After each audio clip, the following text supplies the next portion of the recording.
to Tips and Tricks. Today we're going to have some helpful ideas with regard to Lab 5, including the conditional, probability, and simulation. We'll have a little refresher on group and pivot from the Olympic mini project. So Lab 5, this is a summary of some of the things that we'll be looking at in Lab 5.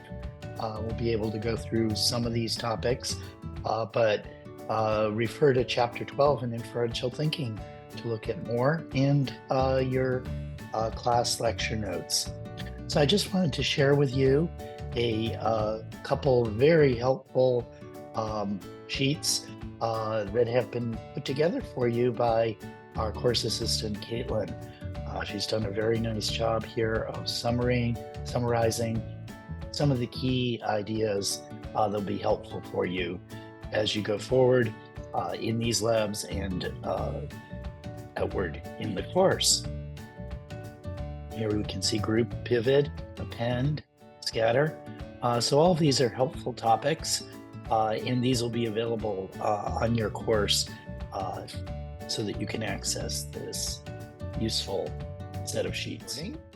And then we can go ahead and share some of our best insights in terms of tips and tricks.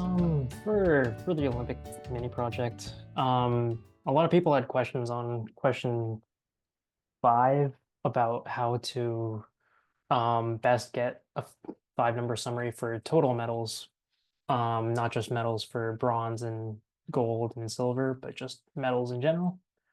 And I think the best way to do that is to first create a table without with just where it just counts medals and the count for medals.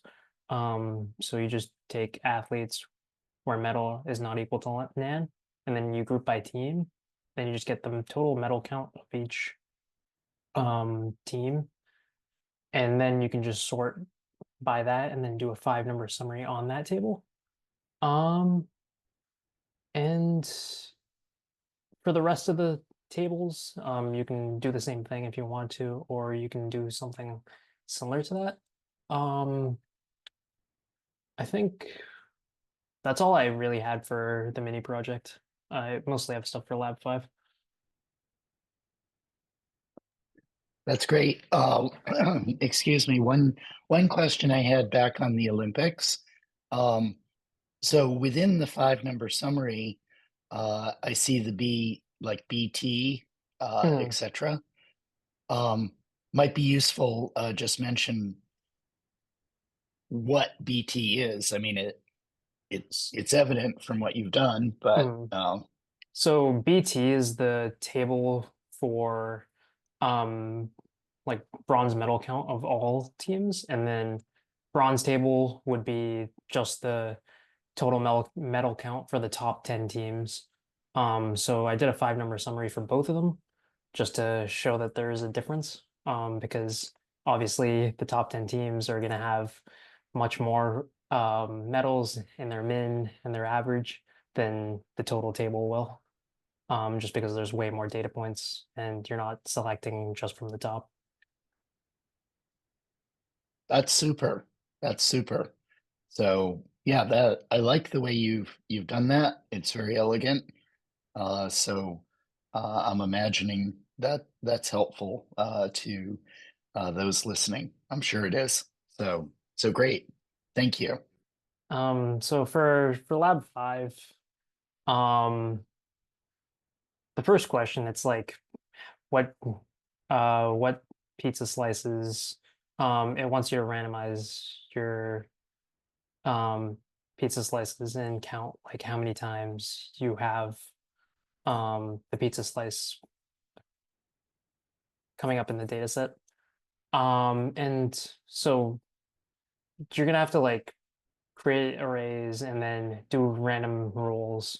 So I thought the best way to like show that is kind of through dices. And so if you think about a dice, it'll have, anywhere from 1 to 6 on the dice. So you'd make an array of 1 to 7 because that's how Python works. The 0 counts as 1. And then you can randomly roll this dice by using NP random choice, and then using that array that you just made, and then rolling it a certain amount of times. So you could change this number to whatever you want, and you would get even more data points. And you can change it to how many ever numbers you want. Um, and you'll just get arrays on arrays or numbers on numbers in an array of your rolls.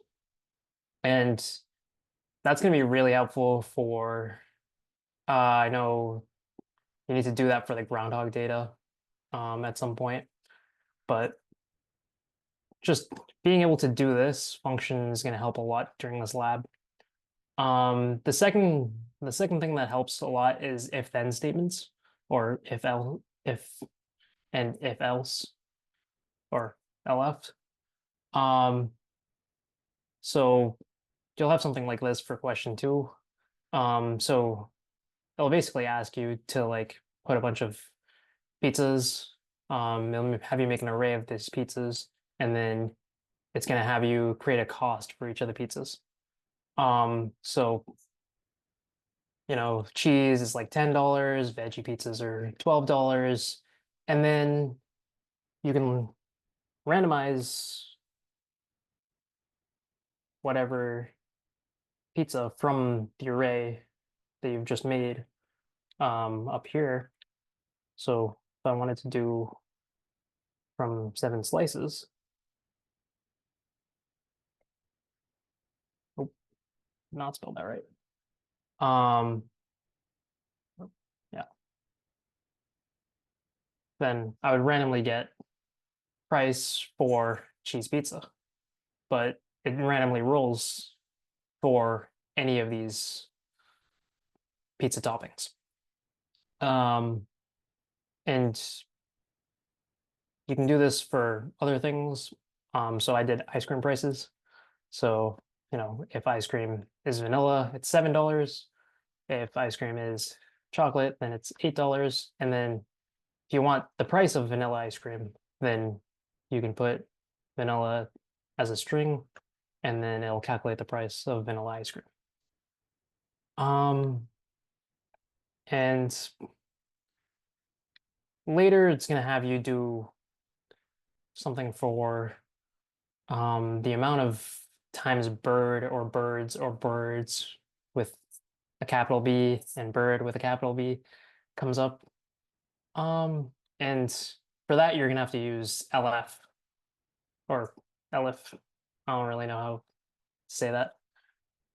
But you're gonna have to go through it and just click on words for each of the words in Darwin words. So for in statements. And you're basically just gonna have to use this Boolean to have it equal to words, and then use birds to add one for each of these words. And kind of did it.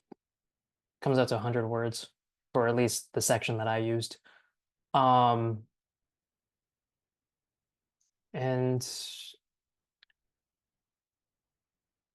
you can kind of use this for anything, any text. So later when you have groundhog data, you'll be able to use that. Um, and for the amount of words in Darwin words, you can use the len function to calculate that. Um,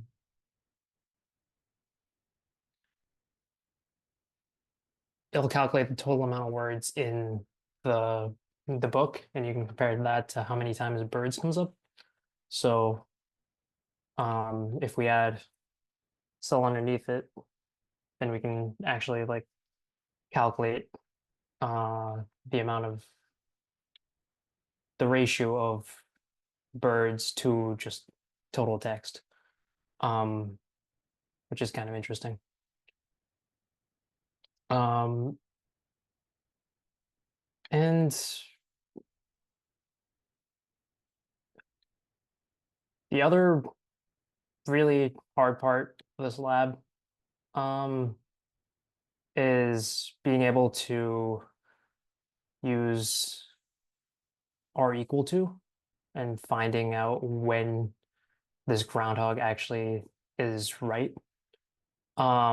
So for that, you are going to use are equal to statements a lot, and just pull from the data where the shadow presents are equal to or are equal to and they're right, are equal to and they're right in the other way where there is no shadow and it is late, or I don't know which one is actually like when the groundhog comes, but um if the shadow is present and then you know winter or spring actually comes late, or if the groundhog shadow is not present and then the shadow is, or the spring does come early.